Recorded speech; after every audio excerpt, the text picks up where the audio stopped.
Matt was mouthing to me, sorry, across the room. Follow an inspirational story that's completely life-changing. With a presentation you haven't done for 14 years. Welcome to the Maltings in Farnham, a stunning suburb of Aldershot. The management would like to unreservedly apologise for the opening crisps. of this show. It's all because of a chap called Gordon from Reading, who didn't fulfil his responsibilities. To explain more about this and other things that you may or may not find interesting, please welcome to the stage, Jim Bowes. I regret to inform you that this frequency is blocked. If I asked you politely, perhaps you could stop. The thing is, you seem to be having quite a scare. So the Jim Bowes white boy sound has caught you unaware. So dirty it up and add a little bass. Now drop those beats right in Gordon's face. Add some shit, some wank, some fuck your mama too. This rapping shit is easy if you know what to do. Know what to My do. name is Jim Bowes, I'm on it dusk till dawn. In this game of chess, Matt is my pawn. Don't think I take My shit lightly. me and my crew. We're making beats. Making beats Nightly. So to the end of my little rhyme, let's fade it out with the Gordon line. He is.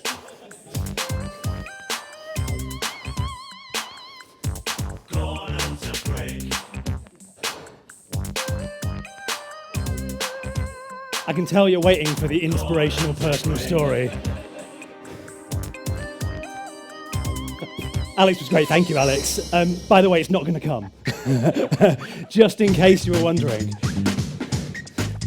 In the original version of the show, I did some breakdancing in this part, but I've decided as I'm moving house on Friday, I'm not going to do it for you. I am 15 years older than when I originally took this show to Edinburgh, so we're going to end it there. Hello. Good afternoon. So I'm Jim Bowes. I run an agency called Manifesto, and before that I was a stand-up comedian. And this show was my first Edinburgh show that I took to Edinburgh Fringe Festival, or some excerpts from it in 2006. And I was on the phone to Dom, and he told me about all the amazing inspirational speakers, and it brought out that competitive part of me. And I flippantly said, I know what I could do.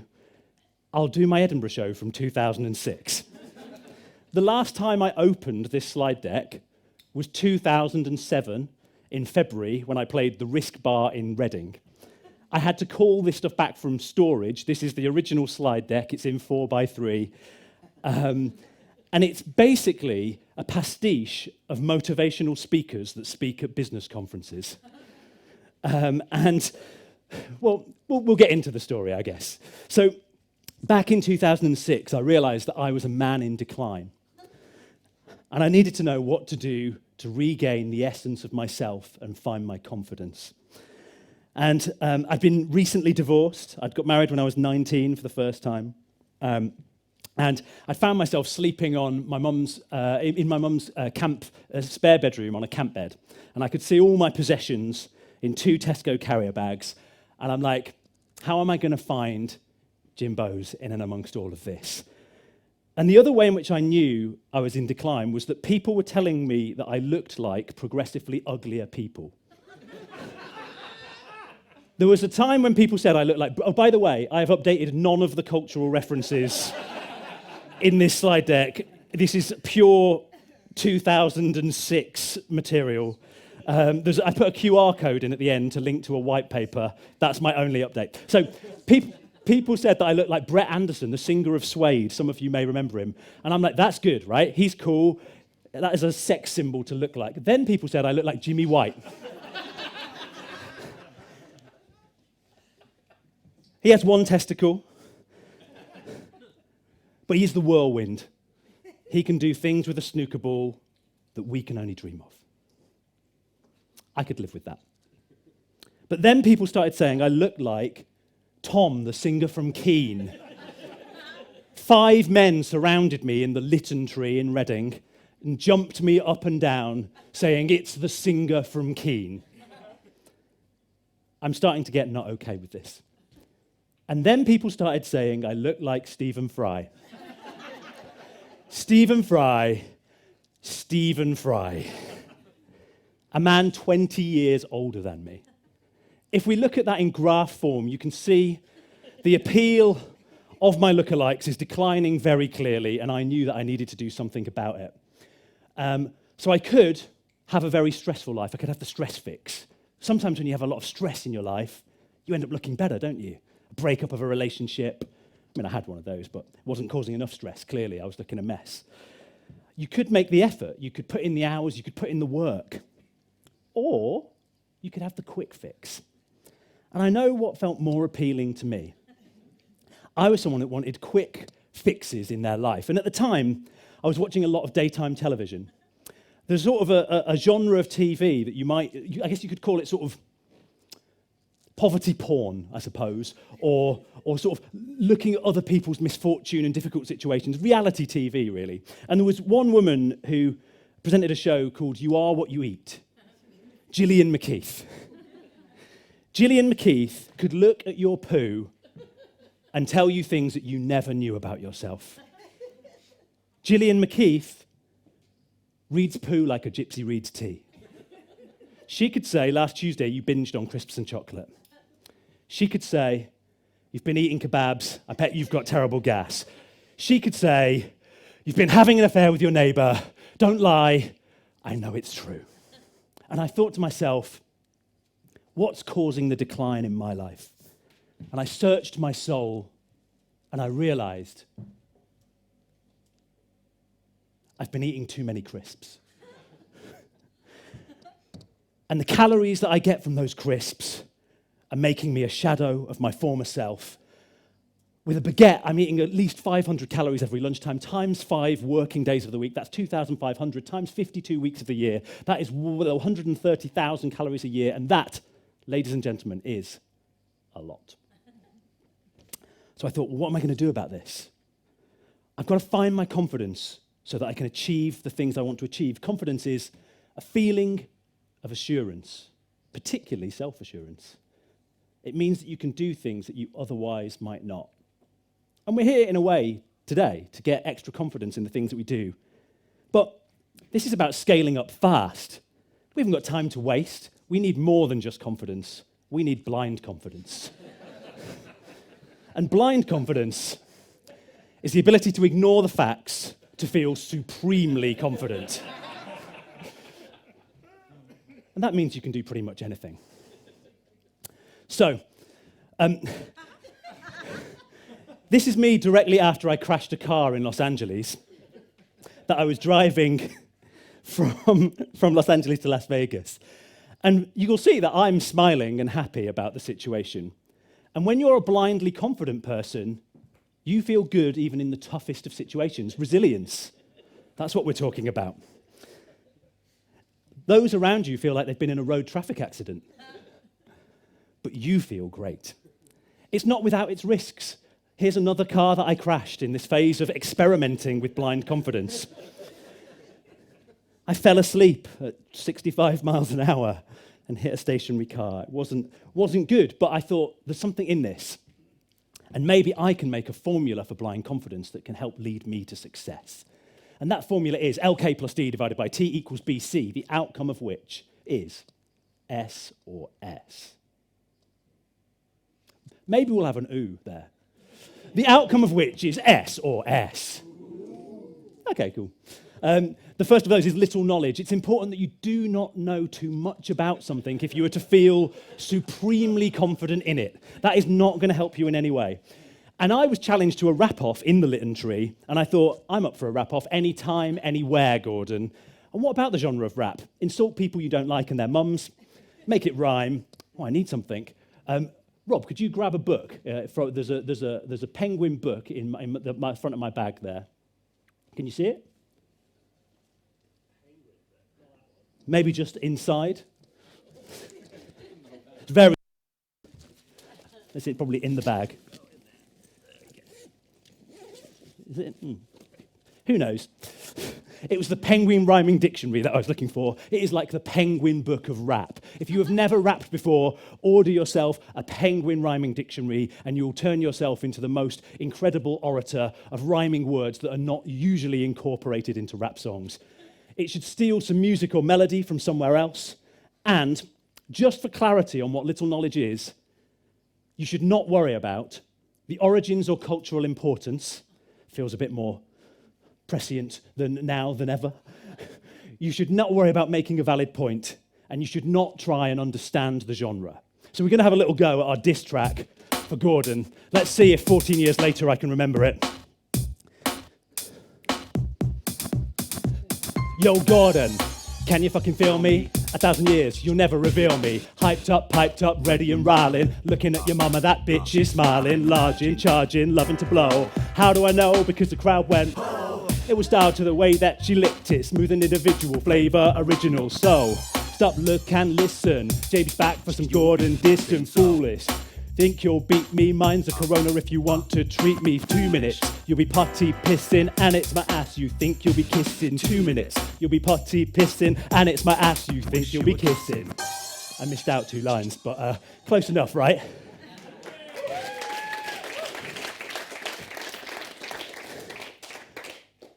You need to make decisions. If you're going to feel supremely confident, you need to make decisions, and you need to make decision-making easy. This is the tenuous thread to my workshop earlier, for those of you who attended it.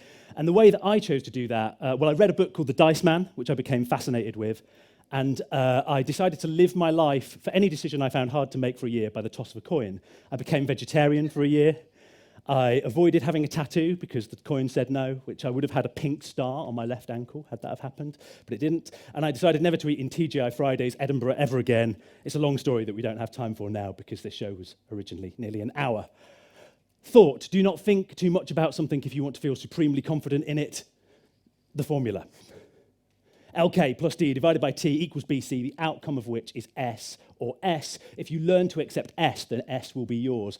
I'm the kind of guy that likes to say yes. I got married at 19 and at 27, and I remortgaged my house to open a vintage clothing shop, and many other things. I love saying yes. Here I am outside my vintage clothing shop. And when I was asked if I would like to appear on a TV show called Heroes in Training, I thought, I could be a hero. Especially with some training.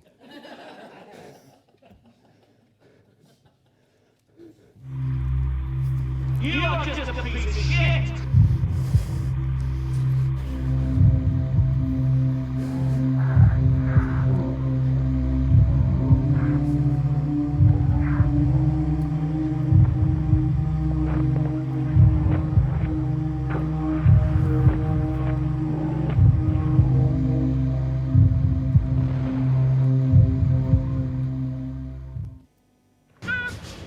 It's midwinter in the Welsh Mountains.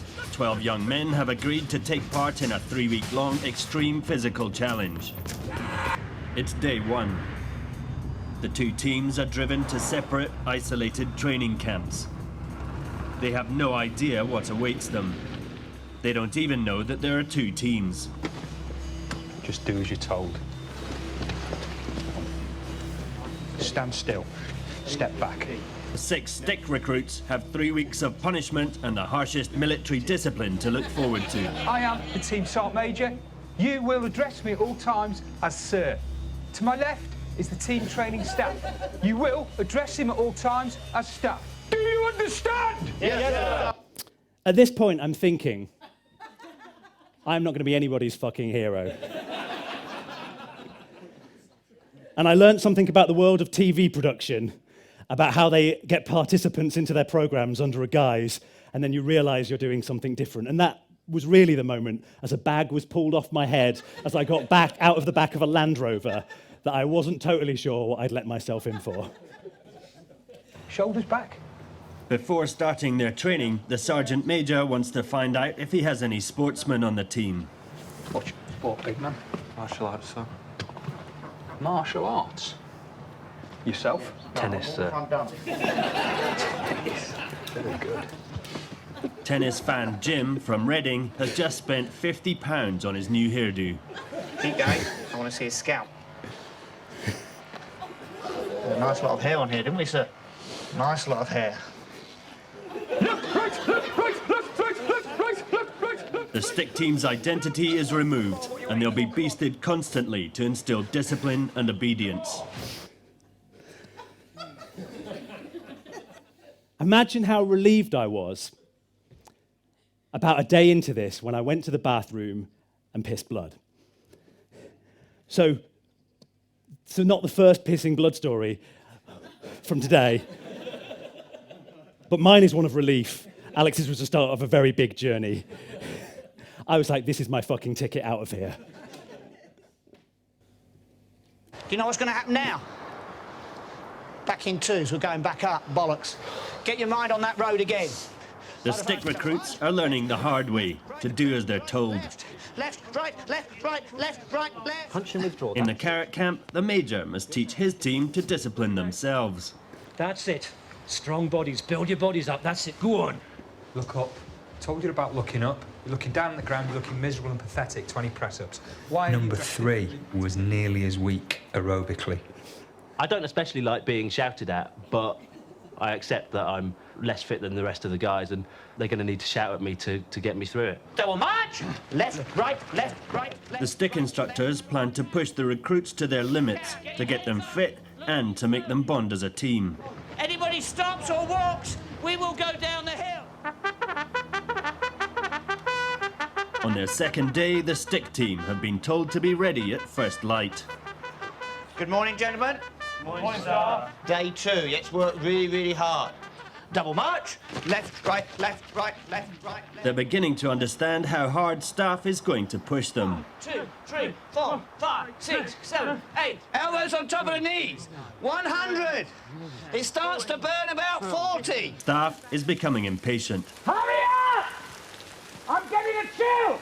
Now give it some guts. At 13 minutes, Jim is well past the required 10 minutes 30. Get in here. 13, 16, remember your time. Stand up straight. Do not deal over. 4 of you have got through the army test. 2 have missed it by some way. Although their low level of fitness is acceptable, all the recruits must be in good health to continue. But by inspection time, 2200 hours, Jim's condition has got a lot worse. Jim has gone to hospital. He was complaining about pains in his stomach yesterday, and then he said that the blood in his urine's got worse today, so obviously he mentioned it to the staff, and now he's been taken away for further assessment. This route out wasn't entirely without pain, because when I got back to Reading, I had to go to Royal Berkshire Hospital, and they put anaesthetic gel down my penis so that they could put a camera into my bladder. And that has got to be one of the least pleasant experiences of my life. But it did mean that my stay on this Channel 4 reality show was over. And what it made me reflect on was the importance of being able to tolerate shame in your life, the acceptance of shame. And this is a website that's now defunct called Group Hug, where people confess things that they feel or have done. Here's one. I shot my friend with a pellet gun and he died from a collapsed lung. I told everyone that I shot him, that he shot something and it ricocheted. The next day I kind of took advantage of his sister while she was grieving. So people...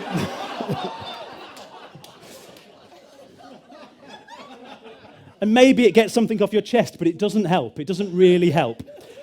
You need to build your shame tolerance in the open when you confess to it as you, not so no one knows who you are. You should admit to the small embarrassments of life. You know, that time when you were 8 years old with your mum and yesterday's pants fell out of your trousers and how it stayed with you for years and years. You should discuss things you wouldn't normally discuss with people. And then as you build your shame tolerance, your ability to have blind confidence and your ability to have success will be better.